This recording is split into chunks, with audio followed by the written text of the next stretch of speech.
कोलिडोकोलियाइथिस। इस कंडीशन से क्या मुराद है? इस कंडीशन का दूसरा नाम बाइल डक्ट स्टोन्स है, यानी बाइल की नाली के अंदर पथरी का होना, या फिर इसका दूसरा नाम है गाल stone in the bile duct, यानी बाइल की नाली के अंदर पित्ते की पथरी का होना। इस कंडीशन से मुराद ये है कि पित्ते के अंदर बनने वाली जो पथरी होती है वो बाइल डक्ट के अंदर भी आती है। जो कंडीशन होगी उसी हिसाब से नाम होगा। इस कंडीशन के ये 3 नाम होंगे, कोलिडोकोलियाइथिस, या फिर बाइल डक्ट स्टोन्स कहा जाता है, या फिर गाल stone in a bile duct कहा जाता है। इस कंडीशन की सूरत में पित्ते के अंदर बनने वाली जो पथरी होती है, जो स्टोन्स होती हैं, वो बाइल डक्ट के अंदर जो वो आ जाती हैं।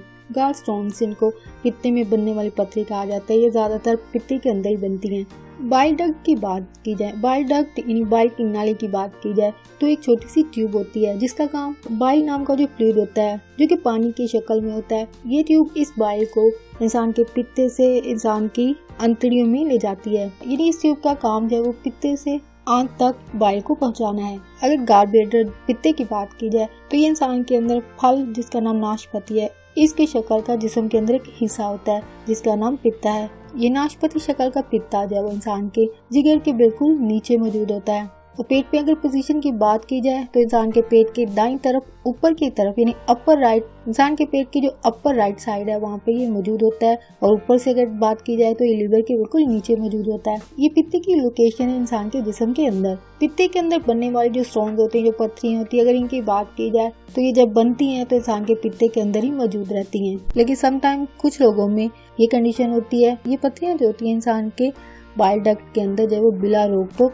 आ जाती हैं, पित्ते से आगे बढ़कर बाइल डक्ट के अंदर, बाइल की नाली के अंदर आ जाती हैं। देन इस कंडीशन को नाम बाइल डक्ट स्टोन्स कहा जाता है, जिसके बारे में आप अभी सुन रहे हैं। ऐसे मरीज जिनके पित्ते के अंदर पथरी मौजूद होती है, ऐसे अपराध में से 15% जो 15% लोग होते हैं, 15% अपराध में पित्ते की जो पथरी होती है इंसान की बाइल डक्ट के अंदर, बाइल की नाली के अंदर जो वो आ जाती है। यानी मिसाल के तौर पर पित्ते की पथरी, ऐसे अपराध जिनके पित्ते में पथरी मौजूद होती है, इनमें सिर्फ 15% ऐसे लोग होते हैं जिनके बाइल डक्ट के अंदर पित्ते की जो पथरी होती है वो आगे आ जाती है, आगे पास हो जाती है, जिनकी तादाद 15% है। बाइल की नाली के अंदर मौजूद पथरियों के तरीके इलाज की बात की जाए तो अगर जो अपराध इस कंडीशन की ट्रीटमेंट लेते हैं उनके मुकम्मल इलाज के बाद भी 4 से लेकर 24% जो पेशेंट्स होते हैं, यानी 84 से 24% जो पेशेंट्स होते हैं उनमें 15 साल के बाद, यानी ट्रीटमेंट के 15 साल के बाद दोबारा से ये कंडीशन, दोबारा से पथरियाँ जो पैदा हो सकती हैं। और ये परसेंट जो है वो काफी कम है, यानी पेशेंट्स की परसेंट जो है वो कम है, यानी 4 से 24 के दरमियान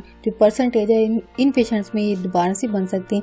लेकिन ये बनने की वजह क्या होती है? बाइल की नाली के अंदर दोबारा से 15 साल के बाद अगर पथरियाँ जाहिर होती हैं तो इसकी वजह ये होती है कि ये वही पथरियाँ हैं जो कि पहली दफा में पैदा हुई थी, जिनमें से बहुत सारी ट्रीटमेंट के जरिए खत्म हो चुकी होती हैं, लेकिन उनमें से कुछ हिस्सा जो वो बाकी रह जाता है, जिसको लेफ्ट ओवर कहा जाता है। ये लेफ्ट ओवर स्टोन्स होती हैं जो कि दोबारा से इंसान के अंदर जाहिर होती हैं, जो कि टाइम पीरियड है 15 साल के बाद जाके जाहिर हो सकती हैं, जो कि बाइल डक्ट के अंदर नई पथरियाँ नहीं बनती, बल्कि ये पहले से जो बनी पथरियाँ होती हैं उन्हीं का कुछ हिस्सा जो इंसान के अंदर रह जाता है, जो कि दोबारा से जाहिर हो जाता है।